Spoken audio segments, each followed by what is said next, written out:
नमस्कार, मैं हूं निकिता और आप देख रहे हैं सत्यहिंदी.com। चलिए एक नजर डालते हैं अब तक की सुर्खियों पर। उत्तर प्रदेश की सरकार में मंत्री रघुराज सिंह ने होली को लेकर विवादित बयान दिया है। योगी सरकार में श्रम एवं सेवा योजना विभाग के दर्जा प्राप्त मंत्री रघुराज सिंह ने कहा है कि हिजाब पहने जिससे उनकी टोपी और शरीर बचा रहे। उन्होंने कहा कि होली में जिसको रंग से बचना है वह त्रिपाल का हिजाब पहने, जैसे मुस्लिम महिलाएं पहनती हैं वैसे पुरुष भी पहने ताकि उनकी टोपी और शरीर बचा रहे, अन्यथा वह अपने घर पर रहें।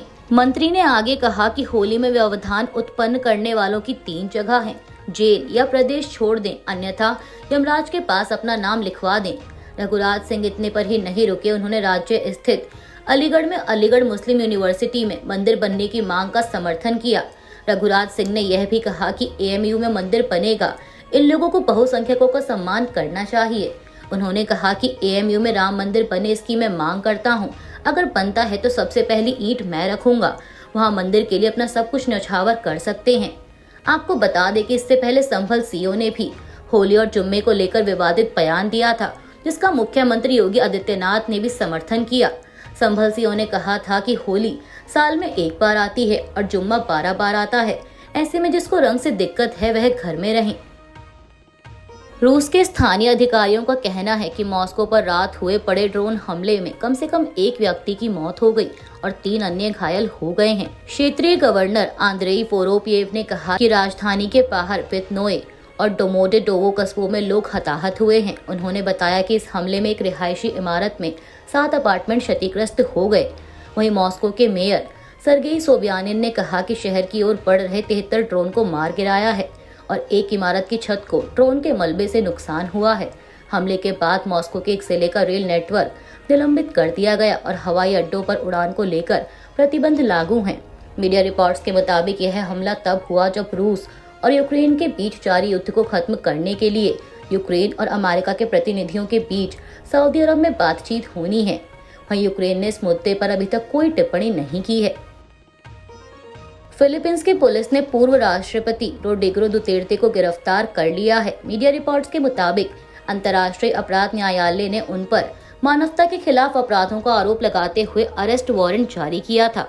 दुतेर्ते को पुलिस ने फिलीपींस की राजधानी मनीला एयरपोर्ट में तब गिरफ्तार किया जब वह हांगकांग से लौटे ही थे। इससे पहले संभावित गिरफ्तारी को लेकर उन्होंने कहा था कि वह जेल जाने के लिए तैयार हैं। फिलीपींस में मानवाधिकारों के लिए अंतर्राष्ट्रीय गठबंधन ने इस गिरफ्तारी को ऐतिहासिक क्षण बताया है। अपने आवास पर हुए ईडी की छापेमारी को लेकर छत्तीसगढ़ के पूर्व मुख्यमंत्री भूपेश बघेल ने अपने ताजा बयान में कहा है कि ईडी के अधिकारी नोट गिनने की मशीन लेकर आए थे, लेकिन सिर्फ 33 लाख रुपए मिले, जो बड़ी राशि नहीं है। कुल मिलाकर यह बात है कि मुझे बदनाम करने का प्रयास किया जा रहा है। मुझे कोई समन जारी नहीं हुआ। जो प्रक्रिया है हम उसका पालन करेंगे, हम भाग नहीं रहे। जब मैं प्रदेश से बाहर गया हूँ तब छापा पड़ा है। 4 साल हो गए हैं और अभी तक वो जांच नहीं कर पाए। बघेल ने पूछा कि जांच कब पूरी होगी। दिल्ली की पूर्व मुख्यमंत्री और विधानसभा में विपक्ष की नेता आतिशी ने राजधानी की भाजपा सरकार पर निशाना साधते हुए कहा कि भाजपा ने दिल्ली चुनाव से पहले दिल्ली की महिलाओं से कई वादे किए। दिल्ली की महिलाओं ने भाजपा पर भरोसा किया। उन्होंने प्रधानमंत्री मोदी की गारंटी पर भरोसा किया और दिल्ली में भाजपा की सरकार बनाई। भाजपा का सबसे बड़ा वादा था कि 8 मार्च तक दिल्ली की हर महिला को 2500 रुपए की पहली किस्त मिल जाएगी। अब तक 2500 रुपए की योजना का रजिस्ट्रेशन ही शुरू नहीं हुआ है। यह साबित हो गया है कि मोदी जी की गारंटी थी वो जुमला निकली और शायद आज के बाद देश में कोई भी मोदी जी की चुनावी गारंटी पर भरोसा नहीं करेगा। आतिशी ने आगे कहा कि भाजपा ने दिल्ली की महिलाओं से एक और महत्वपूर्ण वादा किया था। भाजपा ने दिल्ली की हर महिला से वादा किया था कि होली पर और दिवाली पर उन्हें एक सिलेंडर मुफ्त दिया जाएगा।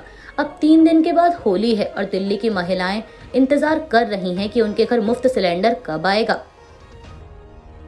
झारखंड पुलिस के लिए सिरदर्द बन चुके गैंगस्टर अमन साहू को पुलिस ने एनकाउंटर में ढेर कर दिया है। मीडिया रिपोर्ट्स के मुताबिक रांची पुलिस की टीम अमन साहू को पूछताछ के लिए रायपुर से लेकर आ रही थी, तभी पुलिस की गाड़ी दुर्घटनाग्रस्त हो गई। इस दौरान अमन साहू ने पुलिस की गिरफ्तारी से भागने की कोशिश की और फिर पलामू के चैनपुर में उसकी पुलिस से मुठभेड़ हो गई, जिसमें अमन साहू मारा गया।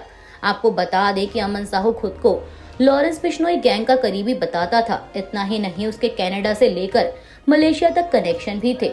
अमन साहू के खिलाफ रंगदारी, फिरौती, फायरिंग से लेकर हत्याओं के कई केस दर्ज थे। अमेरिकी राष्ट्रपति डोनाल्ड ट्रंप के इस दावे कि भारत टैरिफ कटौती पर राजी हो गया है पर भारत की भी प्रतिक्रिया आई है। एनडीटीवी की एक रिपोर्ट के मुताबिक भारत का कहना है कि अब तक ऐसा कोई समझौता हुआ ही नहीं। भारत का कहना है कि इस मुद्दे पर अमेरिका संग अब तक कोई समझौता नहीं हुआ है। दोनों देशों के बीच बातचीत चल रही है।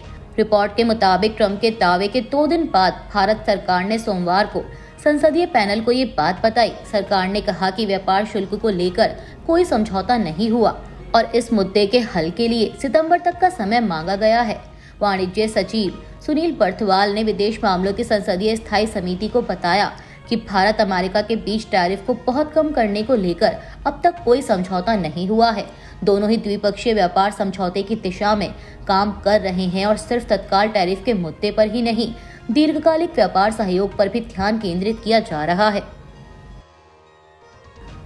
अरबपति कारोबारी एलन मस्क ने कहा है कि सोशल मीडिया प्लेटफॉर्म एक्स पर सोमवार को एक बड़ा साइबर हमला हुआ।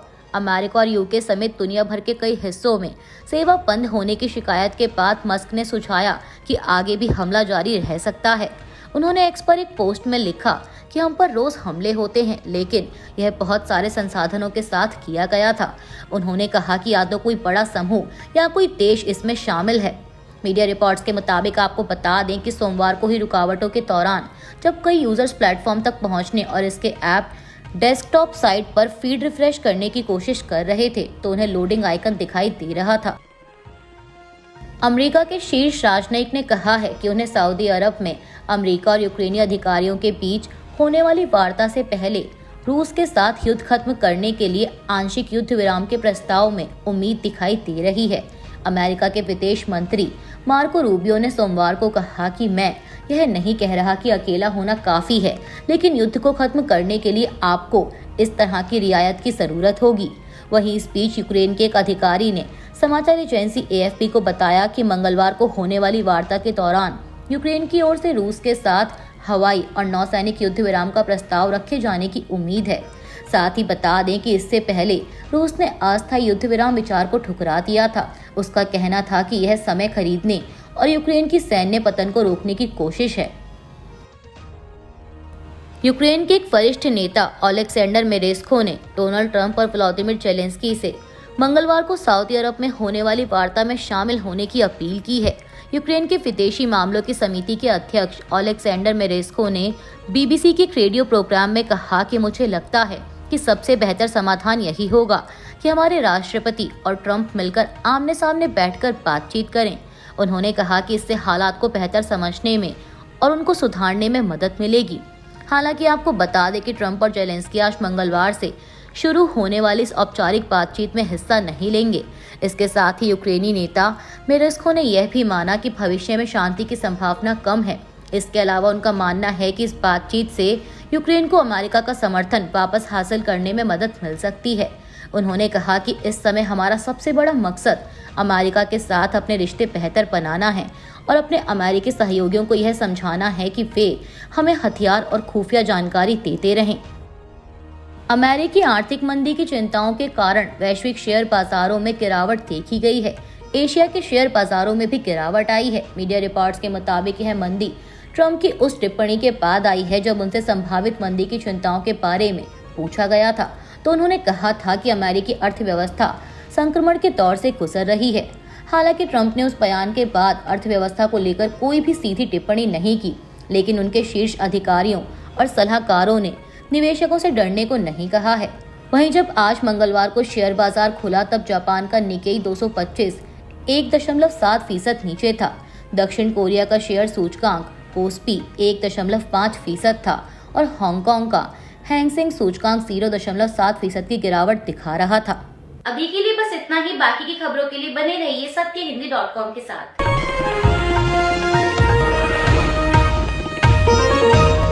Copyright disclaimer under Section 107 of the Copyright Act 1976. Allowance is made for fair use for purposes such as criticism, comment, news reporting, scholarship, and research. Fair use is a use permitted by copyright statute that might otherwise be infringing.